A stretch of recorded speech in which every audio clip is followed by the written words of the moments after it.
Hi there, I'm April Sawtelle and welcome to my channel. Today I'm just going to be doing block 6 of Jackie Loos Stars and Stripes Quilt As You Go Quilt Along. I've been following her for 6 weeks and I've made all of these blocks. This is the block we're going to be working on today. Her Stars and Stripes Quilt Challenge is a quilt as you go. We're going to come up with 12-inch blocks when we're done. There'll be 20 of them. They'll be all done by the end of June and we're going to be able to have a nice quilt for the 4th of July. I've never followed a pattern before. If you watch my other videos on this challenge, you'll see the reason I started this was because I wanted to follow step by step, and I was so sure that I could do it. I found that step by step was very tricky for me. I'm a very improv quilter and I just really fly by the seat of my pants. So I figure things out as I go. I take a whole different route to figure in the same problem. It just takes me a different way to process everything. So I've realized that I'm gonna continue to follow along, but I'm gonna do it what works best for my brain. I've always known that I struggle following a pattern or following the recipe to a cookbook. I have to read it and then I've got to break it down and just do it my way. My blocks always are going to come out the same. I'm just probably going to do a different method to getting the same result. I always say it's the simple way. I take the simple way. I always find a simpler way to everything. No matter what I'm doing, I'm like, oh, I can break that down into a different. Now, is it? I don't know if it's simpler. I really think it might be a little bit harder on some things, but it works for me. If you would like to follow along with Jackie's Stars and the Stripes Quilt As You Go Quilt Along, just jump over to her site. Her site is Jackie Loos Jungle 63 Studio. You can go on there and you can print off her quilt challenge. Now this comes in color, but I only have a black and white printer, so you're gonna see here I color all of my blocks in with markers.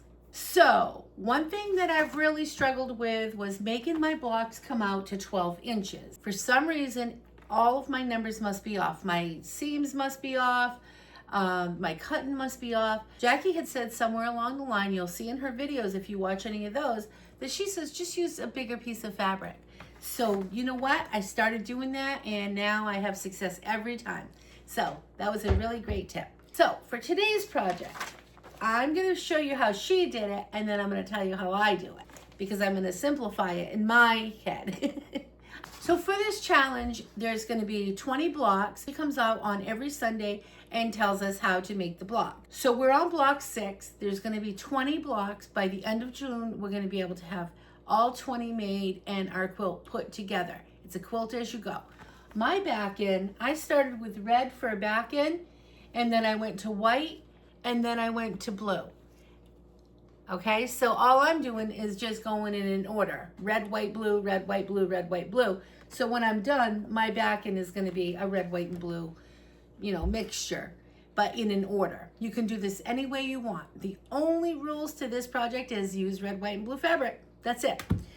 Simple, simple, simple. So for block 6, the eccentric star. So what you're going to need for this project, you'll need a 4.5-inch square in blue, a 12.5-inch square in red, a 12.5-inch square in white, and you're going to need a piece of backing. My backing is going to be blue, so I've got a 12.5-inch piece of blue backing, and then you're going to need a piece of batting, and she says use a 12.5-inch piece of batting. Because I always have a hard time when I square up to have it come out at 12 inches. Even if I'm starting at a 12.5-inch, I've got mine all cut down to 13 inches. My red and white and my back end and my batting are all at 13 inches.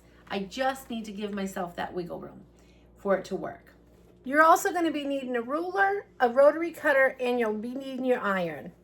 I'm just going to give you some basics here, and if you want to watch a full tutorial, you could jump on over to Jackie's site, Jackie Loos Jungle 63 Studio, and you can watch her step by step, and she even gives a little history of all of the blocks. So that was the size blocks that I had. She's cut hers into squares already. She's got her blocks cut down to 4 7/8, and she's taken her white and she's cut them into blocks at 4 7/8. because what she's gonna do, so she's got triangles, okay? Now, so she's got 8 white triangles and 8 red triangles, as you can see here. So what she's doing is she's taking 2 triangles, a white and a red. She'll make 8 sets of those. I'm gonna do mine a little bit different. So I'm gonna take my white piece and I'm gonna lay that right side up. I'm gonna take my red piece and I'm gonna lay that right side down. All I'm doing is I'm gonna make 8 half square triangles at one time. What I'm gonna do is I'm gonna take a marking tool and I'm gonna take my big ruler, put corner to corner and make an X, okay? So now you've got one line going one way, spin my mat, corner to corner. Now you've got an X on your fabric. Now I'm just gonna take some pins and I am going to pin this in the middles of each X. I don't want my fabric to shift. So we'll put some pins in there. What we're gonna do is we're gonna go to the sewing machine and we're just going to put our presser foot on each side of the X. I'll show you. Here's my X, and all I'm gonna do is I'm going to go on each side of my X. So we'll start here on the right-hand side. I'm gonna follow my presser foot all the way down each side. I'm using my presser foot as my guide, following the outside of my line.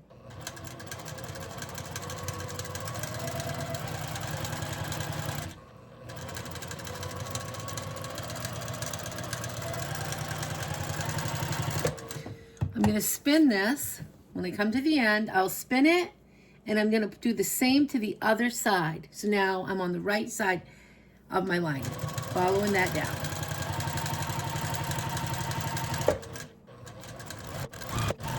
We're gonna go over and do the same thing to this line.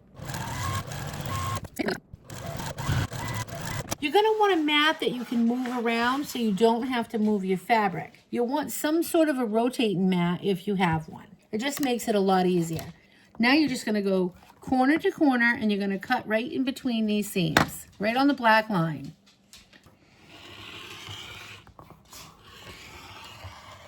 All right, and now just spin your mat. We're gonna do the same to this one. Corner to corner, right in between the seams. I'm gonna take these pins out. And all we're gonna do now is we're gonna go down the center, right over the intersection in the center. So you find your center, just make one line straight. Make sure you're right over that intersection. And then you're gonna just cut one straight line. Turn your mat, or spin your rotating mat, and we're gonna do the same thing over here. Just go with your center, make sure you've got a straight line, and come right through the center. Now you've got 8 pieces of fabric here, okay? We're gonna open these up, and now you're gonna have 8 squares. So why don't we just take these right like this? We'll leave the red part on top, so when we get to the ironing mat, it'll be all ready for us. So just have all the seams in one direction with your red side up, or your dark side up. In this case, it will be your red. So I've got my pile of reds. My whites are on the bottom, reds are on the top. I've got steam in my iron, and I'm just gonna set these seams and push that open. And I'm gonna do that to all 8 of these. So set the seam, push this open. If you have the dark side to the top, you'll automatically push the seam to the dark side. All right, and we're gonna get these all ready to trim down. Now, we need to trim these down to 4.5 inches because these are gonna be big. So they're too big, and we're gonna have a little more waist than like Jackie had, okay? So I wanna see what she started with. So Jackie started hers with 4 7/8 inch blocks, okay? And that's when she cut them in half. I've started with a 13 inch piece of fabric for the red and for the white. That's gonna give me 8 blocks. And it is going to give me some extra, but that's okay because I love working with scraps. So I've got it so I can make other things with the little scraps that I cut off. All right, so now we need to trim these down to 4.5 inches. My blocks now are 6 by 6, so they're much bigger than the 4.5 inches. But I'm not going to mind the waist because you're going to see I can do other things with this extra when I'm done. So you're going to trim these down to 4.5 inches. What I do is I start right down at the bottom, and I'm going to show you how I do this. I have a trimming tool here that I just got, and this is 4.5 inches. If you don't, and you have a 4.5 inch ruler, you just put this line here right on your seam line, and then you trim around it. You're going to want probably a rotating mat for this, so you can either spin your mat. I'm just going to use my little tool here. These are the trim lock tools that I have, and I can put a link below for these if you're interested where I got them. So I'm just going to line up my center line here, and I'm going to trim around all 4 sides. I'm just going to take and push this all the way up though. Boop, just like that. There's no ruler being used up here, but that's okay. If I get going fast enough, because you know that's how I roll, it will cut it off straight enough for me. So this is what I'm going to have left. But it's okay because I'm going to use these pretty little pieces in something else at a later time. Okay, so I will have this much left over, but I don't mind that. So now here's my little 4.5 inch block, and I'm just going to cut the little dog ears off. So there's 1/2 square triangle at 4.5 inches. What's nice is with my trim lock tool, I just line that center right up, and I can line the edges up. I can trim right around it. And then I can come back and just trim those dog ears off. Okay, block 2. I actually think this is like just absolutely so pretty for me to have this extra. So do this to all of your blocks. Get them all trimmed down to 4.5 inches. See, I'm sure I could have sat and figured out the math and made these much smaller so they would come out more to the size. But for me, that's a little bit more than I want to do. So it's just easier for me to make them bigger and then have the extra. And I have something for a rainy day to work on with those other pieces. Like I said, I always take the most simple way I can possibly come up with in my head. So we have 8 square triangles now, and we have 1 blue. We'll assemble this just as if it's a 9 patch. So we know the blue is going to go in the center. Now look at our diagram. The diagram, when I look at this, I'm looking for 2 whites together, 2 whites together, 2 whites together, and 2 whites together. So I'm going to turn this so this is facing you. So at the top, I know the 2 whites are going to go together.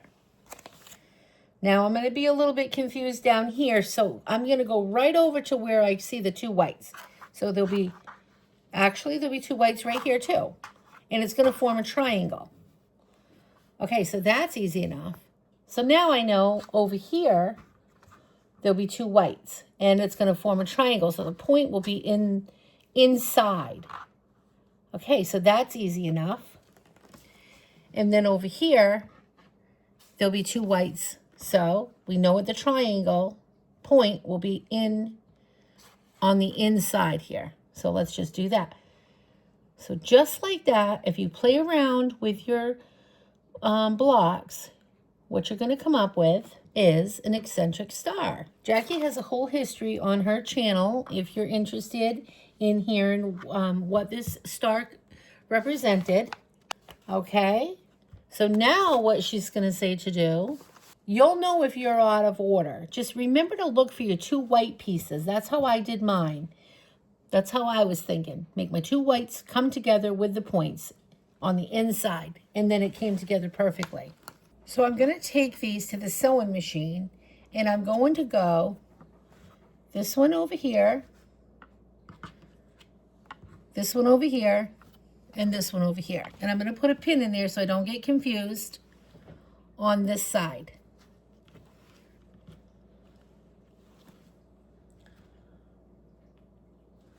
I'll put this on my little design board here. And then I'm just going to lay these on my design board so I know when I open these up, I'll be able to just start sewing them right to that side. Okay, let's go over to the sewing machine. I'm going to lay these out just in the same order. I'm just going to match them up. You're going to sew at 1/4 of an inch all the way down. You've got the pin in the side that you're going to sew so you don't get confused. I'm just going to chain piece these. Okay, so now what we're going to do here is you want to match these seams up, okay? You can always pull one of the seams over to the opposite side and you're going to nest those seams and then you're going to sew right down.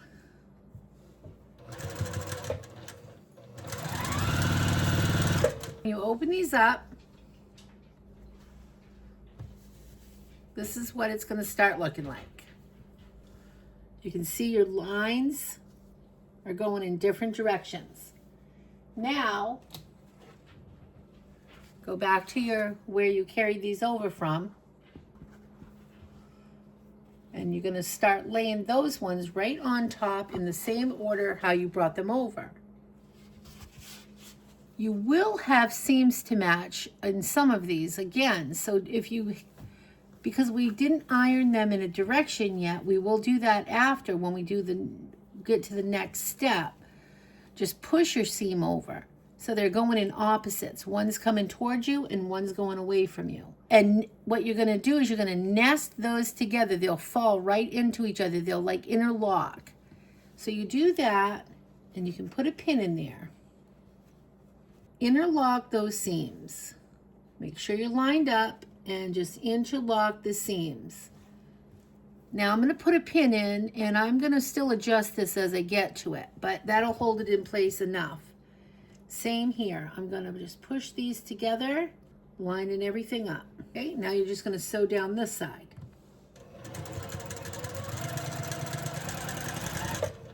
And now I'm just going to make sure that they're where I want them to be, that they're nested still. That was the only one that needed to be nested.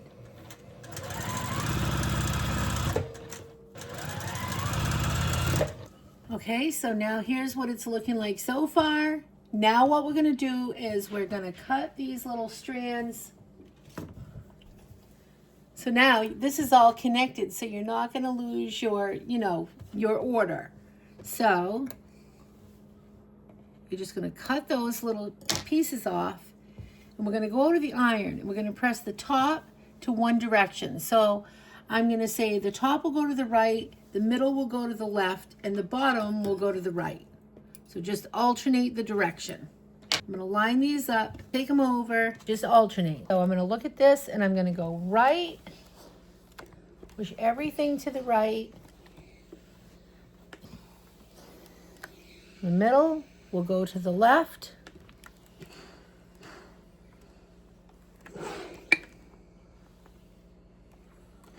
Just lay everything to the left. I'll turn it over and then I'm just going to push the seams out. And then the next row will go to the right. And then I'm going to push the seams open. So now what I'm going to do, I'm going to take this middle one and now I have seams to match and I've got them going in different directions. I'm going to nest those seams and I'm going to pop a pin in the seam. And I will make adjustments at the sewing machine because I want them to line up. So nest the seams. I've got a seam going to the left and a seam going to the right. I'll put a pin right in the seam. Okay, and then what I'm going to do is I'll do the same. I'll line this bottom one up. Just make sure you're in the order how you want it to be. This seam's going to the left, this seam's going to the right. I want that nested. Interlocks right there in the center. And I'll put a pin in the seam and do the same to this one.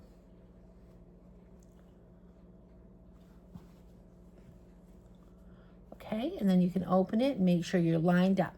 I'm going to take this to the sewing machine, and I'll tell you what we'll do there. Sometimes it's hard to do all of this until you get to the sewing machine. And what I like to do sometimes, I'm going to take my pin out right now because I'm going to tell you how I do this. So I like to take and nest those seams. And then what I do is I like to just start there, right at the seam, at the 1/4 of an inch. And I just sew a little bit, just enough over the seam. I'm going to do that to both of these, and then I'm going to show you. I just make sure they're nested in place, and then I'm going to sew just that intersection, okay? And let me show you why I do this. When I look, see how nice those points line up? So I do that a lot of times when I'm dealing with matching seams. Then what I do is I'll line it up and I'll come back and I will sew all the way down. And that way it's pulled enough on both sides so the fabric's been distributed evenly, so I'm not falling short on making that seam. All the adjustments can be made at the top and the bottom where it won't really matter. That's just my little twist to this. When I open this here, you can see my points really match up nicely. I'm going to do the same to this side. I've nested the seams together, and I'm just going to go on this side, and I'm just going to do the same thing. Go over that, and then I'm going to look at this one, and then I'll just bring my needle down, and I'm going to come right over it, and then I'm just going to look to make sure. That looks perfect for me. Everything's lined up nicely, and now I'm just going to sew down the whole length.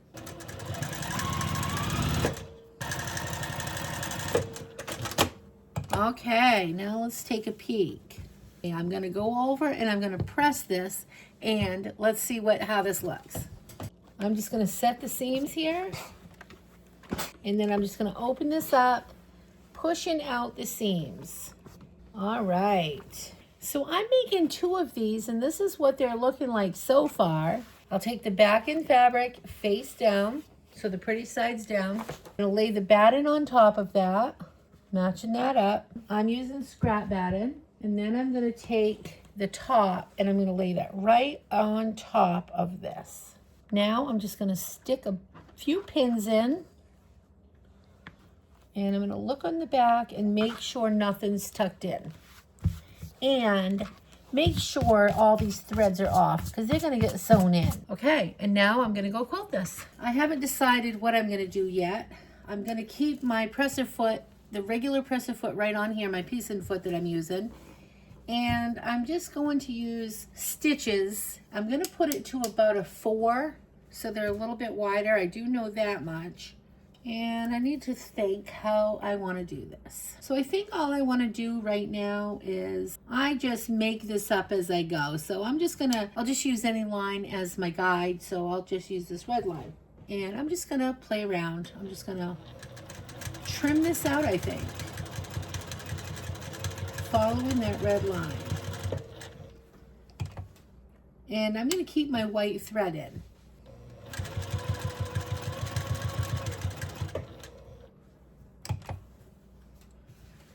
I think I'll trim out each little point to this star. And I think I'm gonna just come down, and then I'm gonna just kind of keep my guide just so I have an idea the same distance by eyeing it. And I think I'm just gonna make these sort of lines within. I'm just eyeing all of this. So it's not going to be even, but it's going to look nice.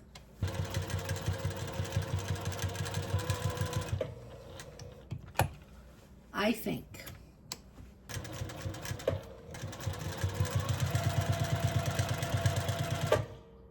Oops. A little close, but that's okay.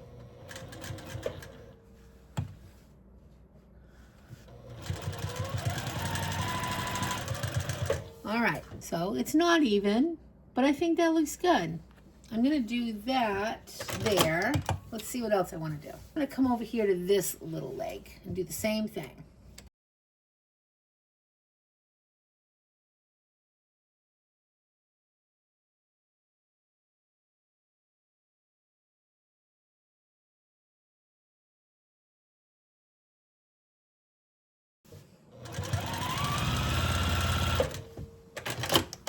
All right, those are done.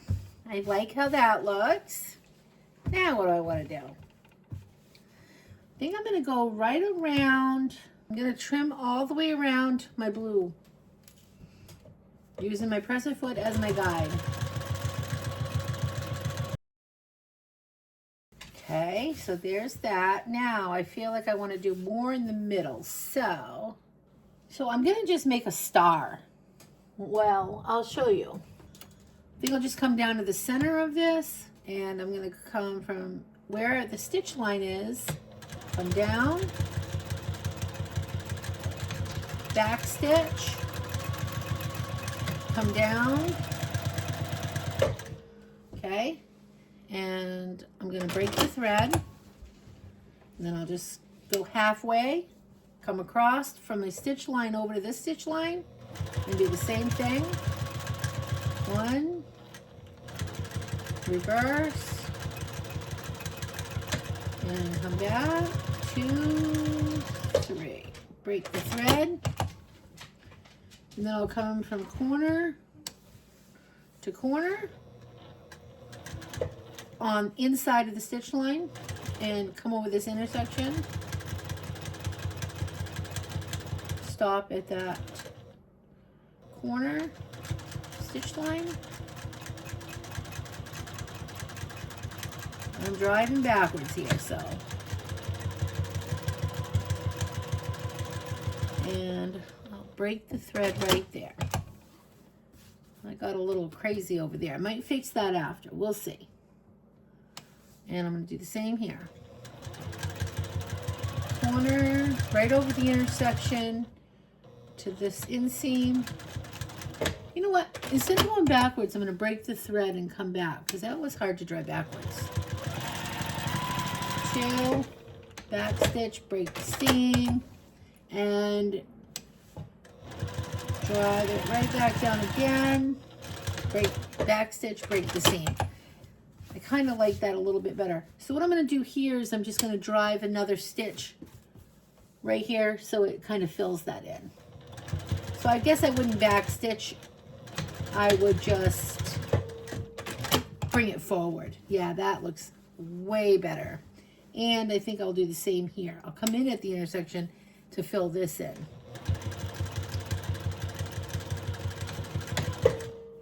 Back stitch.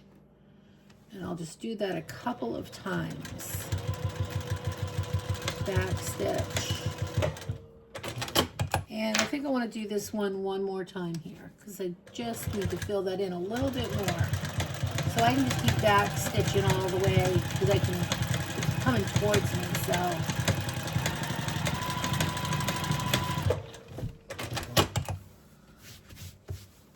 I'm feeling like I want to do that to all of them a little bit now. Just keep going, back stitch, go back stitch. Just to fill it in a little darker. Make it a little more even to the one I just did here.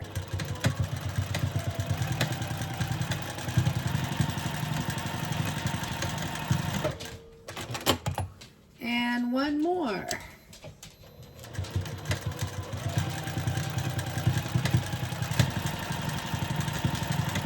Yeah, don't go backwards when you're doing what I did, because that's where it kind of messed up. But look at that. I think that looks great. Except right here. That looks like it needs a few more stitches.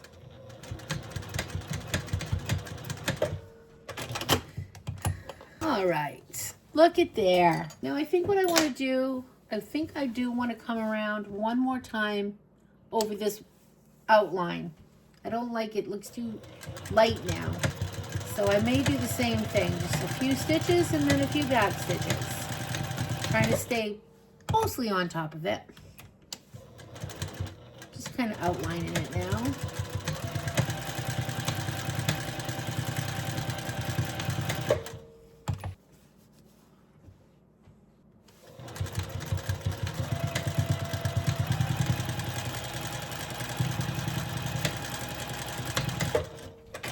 And then send the cleanup crew in and clean up the edges.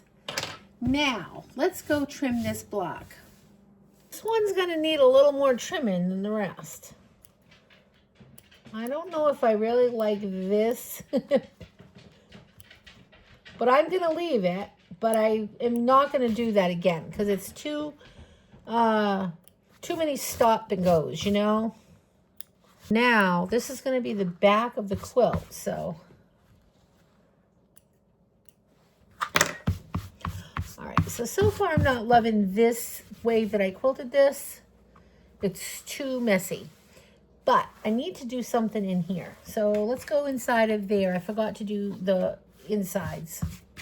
All I'm going to do here is I'm just going to keep trimming around. Following. I'm just going to try to stay around that same distance on each triangle here.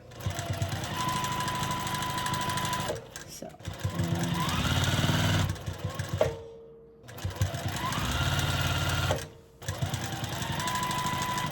Stopping right on the seam and then pivot in.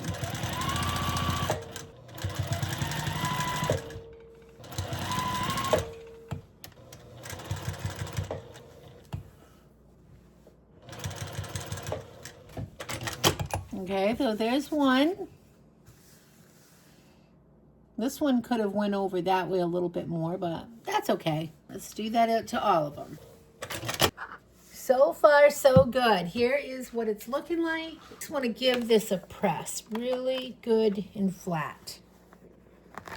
This one is a little bit messy. I'm not loving this at all right here, but I'm going to leave it. I like it enough. I think it will look good in the whole quilt, you know. And I'm making two, so maybe this is going to be my second quilt. I don't know yet. I thought it was going to look like a star, and it looks more like, you know, a snowflake to me now. That's okay. Now the moment of truth. Can I stay within 12 inches? Put our 6-inch on here, and I can. Yes, I can. I'm so happy to give myself all that extra room. Okay, let's see. I need to stay within 12, and I need to always make sure I'm using my 12.5-inch ruler to measure because I accidentally used the wrong ruler and did it 11.5 inches recently on one of them. So now I'm just going to trim down, spin my mat. I did it.